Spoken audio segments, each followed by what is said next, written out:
En el teatro ocurre una cosa. Los grandes dramaturgos, gente con mucha experiencia, escriben una obra, me la dan a leer, o se la dan a leer a 4 amigos o a 4 personas conocidas, y tienen auténtico pavor a la crítica, pero a la crítica cercana. O sea, siempre te dicen, he acertado, me he equivocado, ¿qué hay que cambiar? Nunca dicen... Están constantemente en esa búsqueda de errores más que de aciertos. De error y de entidad. Porque recuerda, desde mi punto de vista, lo que te he comentado, lo que está escrito, el texto, sea narrativa. Lo que pasa es que en la narrativa te puedes esconder más. Pero en el teatro, que es diálogo, donde no hay nada narrativo, que solamente son palabras de diálogos, tienen un tremendo miedo a saber si han acertado, a saber si lo que han expuesto son sentimientos. Leí hace muy poquito una frase magnífica de una directora que se llama Eva, no decimos el apellido para que sea universal, es: a las tablas, al escenario, no suben los hechos, a las tablas suben solo los sentimientos. Y ese sentimiento es lo que busca el autor, es lo que tiene que encontrar el autor. El hecho queda al margen y el sentimiento sube. Cuando eso se consigue, has conseguido la comunicación. Bueno, ahí hay una comunión muy importante, muy significativa también con lo que tú señalas, porque tienes al autor que hace el libro, ¿no es cierto? Sí. Tienes el editor que hace, vamos a decir, la limpieza. ¿Estaría bien conceptuado eso? O más bien... El autor es el fondo. El filtro. El editor es la forma. La forma. Yo lo que hago es un texto, darle una forma de libro, y dentro del libro un diseño para que sea más comunicación, para que sea más fácil la lectura, para agilizar, para evitar el cansancio, porque la lectura es un ejercicio doble, físico y mental. Entonces, si aligeras el físico, todo el mundo de vez en cuando hace así cuando lee. Sí. Ese gesto no es ni más ni menos que el deportista cuando mueve las piernas y los brazos. Como para hacer el... Claro, lo que estás haciendo es desentumecer los músculos, porque el físico en la lectura influye muchísimo. Entonces, lo que nosotros tenemos que hacer son textos muy fáciles de leer. Evidentemente, el lector se va a cansar. Es evidente porque es un esfuerzo físico, pero intentar aliviar ese esfuerzo para que el mental sea lo más absoluto posible, para que la comprensión sea lo máximo. A mí me gustaría hacer ese paralelismo respecto del autor, el editor, y cuando ese libro finalmente llega a, como bien dices tú, las tablas, después tiene que ser tomado por un actor, por otra persona, un tercero ya. Sí.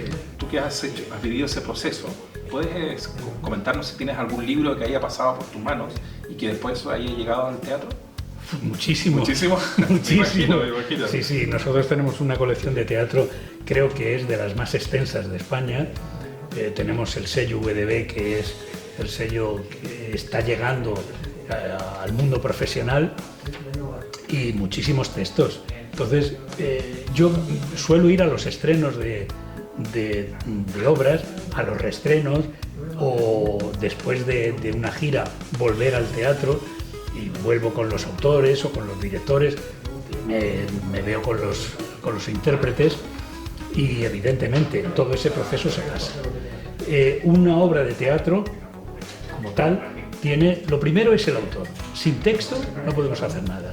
Después interviene un director que tiene que hacer el texto suyo y tiene que transmitir y comunicar a los actores, a todo el actoraje, qué es lo que pretende, y dar voz a cada uno para que esa idea que él ha sacado del texto del autor, plantearla con movimiento y con palabra y con gestos y sonido en las tablas. Pero también hay un director de escena que tiene que hacer que los personajes se muevan de una manera determinada, porque el lenguaje no verbal es también tremendamente importante. Entonces, hemos pasado por eso, paso muchas veces, y la verdad es que es tremendamente divertido. O sea, el que tenga la posibilidad y la facultad, el milagro y la suerte de vivir lo que yo vivo en cada uno de esos milagros, es que somos personas muy afortunados. Nos encantaría poder vivir algún proceso de eso para complementar a posterior. No sé si es mucho pedir en el futuro poder ver ese proceso de cómo se edita el libro, cómo se vive posteriormente en un teatro. Lo podemos ver, y también aquí en la librería lo que sí podemos ver es la lectura de algún texto dramático por profesionales y ver cómo cambia. O sea, tener el libro en la mano y simplemente con la declamación de los actores ir viendo cómo va cambiando el texto, cómo va tomando forma, cómo esas palabras tienen otro sentido distinto, cómo se van haciendo que las palabras impresas formen parte del vocabulario de unos actores y esos actores te transmitan un sentimiento de la palabra. Ese es el núcleo de todo ese es el núcleo de ese contenido que tú señalas, ¿no? En cada texto que se ha escrito y después traspasarlo. Yo creo que ese es lo atractivo, y ahí es donde yo vuelvo a los inicios de mis primeras preguntas o intervención, donde tú naces como un emprendedor, naces como un creador de empresa, pero hoy en día eres un hombre consolidado donde no solo te preocupa tu negocio, que no podría ser de otra forma, ¿no es cierto? Pero también cómo vives esto. Yo te escucho y siento que es lo que tú buscabas y lo que realmente te hace feliz, ¿no? Yo creo que soy el producto, como te decía antes, de muchos años. Estoy donde la vida me ha puesto y lo he aceptado. Y lo que me gustaría es que si yo puedo transmitir a quien me suceda o a quienes me sucedan mis vivencias y mi pasión, entonces habré cumplido. Habré cumplido como emprendedor y como persona. Yo creo que como emprendedor nos estamos descubriendo pues casi todos los días. Hay gente que se descubre a través del silencio, pero yo creo que tenemos necesidad de emprender para darnos a los demás.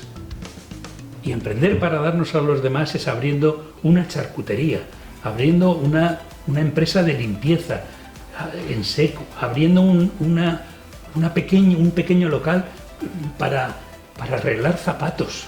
Exacto, claro. Es que es eso la vida. No es más importante poder ver una obra de teatro que terminar un calzado que estaba deteriorado y dárselo a un cliente diciendo, esto es lo que yo he hecho. Ahora ya lo puedes usar. Ya lo puedes usar. Bueno, pero de alguna manera tú, con la construcción de ese libro, haces eso. Cada escritor que llega a tus manos es partir con un emprendimiento. Eres muy generoso, porque yo no hago eso, yo intento hacer eso. Hay veces que se consigue y hay veces que no se consigue, eso está claro. Pero mi intención es, cuando lo he conseguido, conseguir el siguiente. Y cuando no lo he conseguido, es aprender de por qué no lo he conseguido. Muchas veces es el azar, muchas veces no sabes por qué, pero es seguir hasta conseguirlo. Esa constancia, imagino que a lo largo de los años, esa experiencia que has logrado, tú haces también tener ese mal llamado ojo clínico para muchos, de decir, yo creo que esto puede dar resultado. ¿Eso te pasa a ti habitualmente o lo dejas más bien al alero de la compañía que puedas encontrar con un buen escritor? Mira, si yo tuviera una respuesta afirmativa, no podríamos estar aquí. Estaría pues asesorando a los grandes políticos del planeta, Claro. a los grandes actores del planeta, a los grandes hacedores de cualquier cosa. Nadie sabe dónde está el éxito. Nunca. La canción más simple puede ser el éxito universal.